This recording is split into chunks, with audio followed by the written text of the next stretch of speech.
On last Friday's Power Panel, we showed you video of TYT Politics' Jordan Chariton drawing water from a water heater in East Chicago, Indiana, that looked like absolute sewage. And this is water that's supposed to be used for human consumption. And after that video, it was sent off for testing for lead. Because although the EPA had done some testing of the sink, the faucet basically, and said that it was fine in terms of the lead, that water looked like the most toxic stuff I've ever seen in my life. And now the results of that testing are in, not just for that first home, but for a second home as well. So here are the results for that home number one. They found 780 parts per billion of lead in the water heater.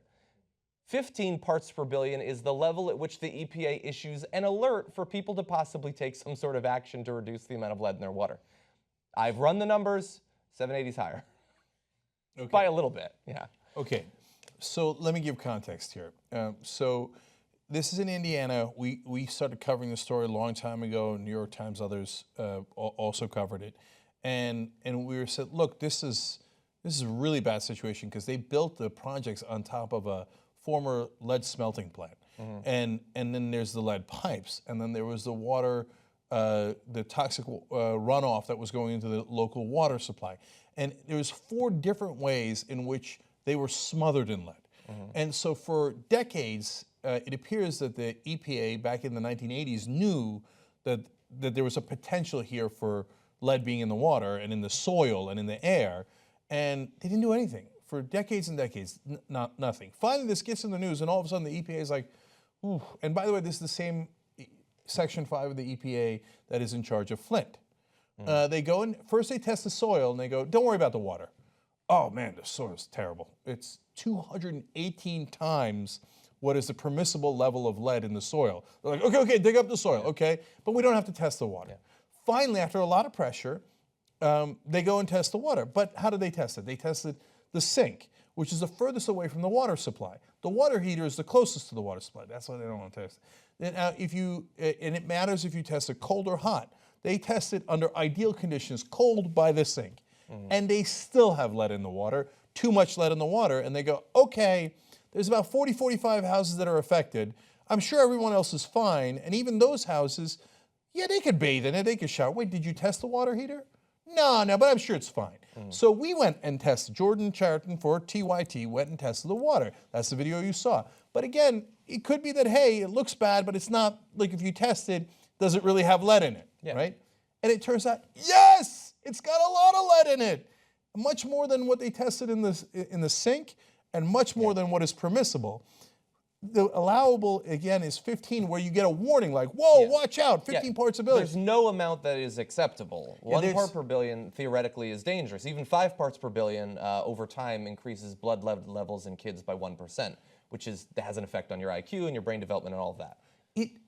Any lead in your system stunts development. It is incredibly dangerous for kids and for their minds.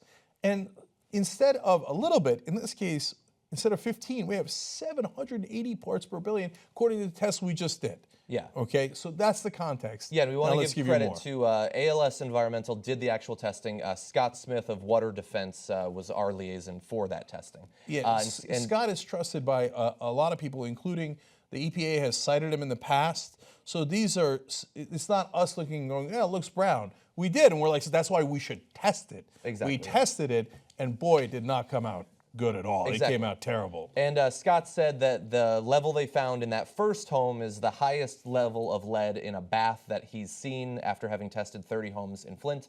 But I don't want to minimize the experience of the people in Flint. There were some homes where lead levels in Flint were 4,000 parts per billion to up to 12,000 parts per billion. And one of the things that's really complicated about lead is those homes existed next to homes that had no detectable amount of lead in some cases there. Or in some cases you do a test and you can have nothing. You do another test and then all of a sudden there's a lot of lead there. Testing is based on the amount that's present in a sample, and the sample is not consistent over time necessarily, which is why it requires testing multiple sources at multiple times, at multiple temperatures, and all of that. Now, it wasn't just lead in that first test that we conducted. They also found in the shower, there they did not find lead, but they did find 23 parts per billion of chloroform and 10 parts per billion of, I'm not even going to attempt to pronounce that. but it's bad for you, trust me. Now, that is the first home. Now, we also said that there was testing done for a second home. That found 120 parts per billion, also in the water heater. Again, that is far more than would trigger an alert by the EPA. And also, so I thought this was interesting. So I was looking into all of the different health advisory notices for how much lead is acceptable for you to have in your water. What should you do? At what point do you need to boil the water and all of that?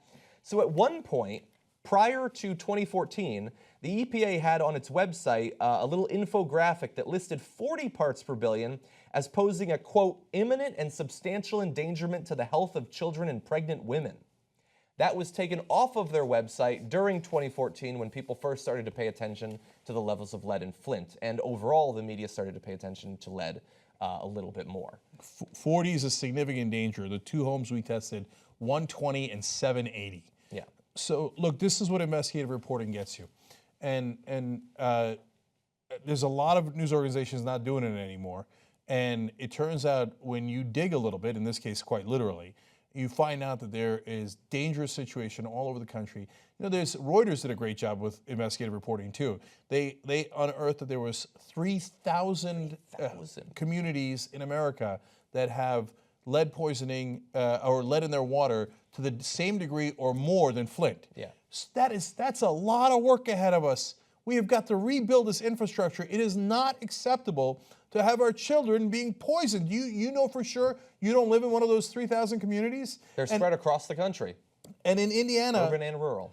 And in Indiana, one of our viewers tipped us off. That's why we went there. And then the story grew and grew. And the guy who was in charge of EPA District 5, the one that runs both Flint and, in this case, Indiana, East Chicago, Indiana, where this story is happening, told Jordan, you go watch it on TYT Politics, to his face, there's no problem with the water. Now, how would you know that? You didn't even test it. Yeah. So then they test the sink, and as I told you, in parentheses of the places I did test. Yeah, no, that is not acceptable. You can't tell everybody that everything is safe if you don't know that it's safe. Yeah. And so it's a little shameful that we have to do the testing before the EPA does. And so now everybody, I hope that the rest of the media begins to pay more attention to this, that the New York Times does a follow-up, and that all the other press gets there and goes, hey, wait a minute, this is really dangerous. And we can't have these kids bathing in this toxic water, let alone that it's getting into their system through drinking, but it's also in the air. We have got to help these people. You know who's going to stop Trump, stop the establishment, stop the corruption? You are. You help us hire new investigative reporters, and we will unleash it on them. TYTnetwork.com/go. Let's build the best journalism team in America.